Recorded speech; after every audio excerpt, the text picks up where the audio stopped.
guys, welcome to our YouTube channel with my friend Pretty Tanya Razanyamande, and I'm Veronica Nyakudengwa, and today here I'm with Sandra. Welcome, Sandra. Hello Veronica, and thank you for having me. You're welcome. So my first question to Sandra is, what is agriculture? Veronica, agriculture can be defined in many ways, but today I'll go with this definition. So we can say agriculture is the science of farming, or you can call it the practice of farming. It involves soil cultivation, it involves animal rearing, it also involves the growing and planting of crops.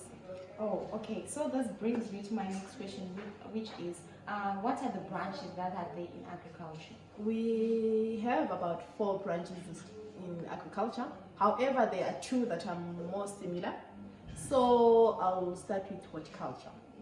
Horticulture, I know you didn't ask this, but I think it's safer for me to just explain them and break them down for people to understand. Right. So horticulture involves the planting and growing of fruits. Here we're talking about things like apples, we talk about strawberries, we talk about bananas, and all other fruits that you know. And of course we're talking about things like also vegetables. So you mentioned stuff like tomatoes, onions, peppers, among other vegetables. And then secondly, we have forestry. Forestry goes hand in hand with animal husbandry. They both talk about the breeding and raising and taking care of animals. So here we mentioned both domestic animals and other animals. Here when we, animal husbandry, you can talk about here we're talking about animals that you use to produce whatever you're producing in your farming or whatever you're doing. We can talk about cattle. People use cattle to plow. And then when it comes to forestry, we're talking about pigs. We use pigs. We can just sell pigs. We use pigs for meat. We use things like goats for meat. And then lastly, we have the one that all of us are familiar with, which is crop growing. Crop growing, it involves the growing of crops like maize. We talk about sorghum. We talk about cotton and stuff like that. Wow. I only thought that agriculture was all about farming crops such as maize and stuff. Okay, so thank you so much, Sandra, for elaborating that. So what are the benefits that are there in agriculture? Agriculture is a lot of benefits actually, Veronica. First of all, which is the most important of them all, which is economic development. Agriculture helps our economy, especially in Africa. If you all remember, there was a time when Zimbabwe was called the bread basket of Africa. Yes. This was because of agriculture. And agriculture is involved in the manufacturing of raw materials. Agriculture can also help individuals. That's agriculture you do at your home.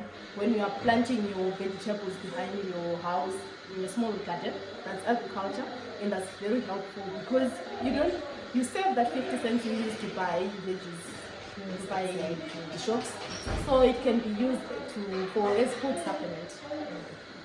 Okay, so I understand that in every particular thing there are disadvantages that are found there. So what are disadvantages that are there in agriculture? Yes, Veronica, it's unfortunate, and it's as bitter as it is, there are disadvantages everywhere.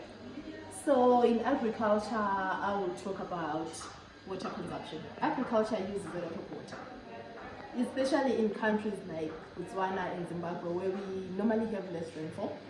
We need a lot of water for agriculture. Studies have proved that agriculture uses about 69% of the planet's water. So that's a lot of water. And secondly, we have pollution. Agriculture affects our planet a lot. We have some things like air pollution, we have water pollution, even land degradation. If you continue plowing on one land, the land can end up not fertile. And we have chemicals like fertilizers and pesticides, they also affect the land. And of course, in agriculture, also fishing. Fishing affects our water, it contaminates our water, because there are those chemicals people use to catch the fishes. Wow guys, I learned a lot today about agriculture that I didn't know. I hope you also have learned a lot today. So guys, I just want to say thank you so much for watching our YouTube channel, and I just want to say thank you, Sandra, for being here today. So guys, for having me today, I was honored to be part of your show. Thank you so much. So guys, thank you, and it's bye from us.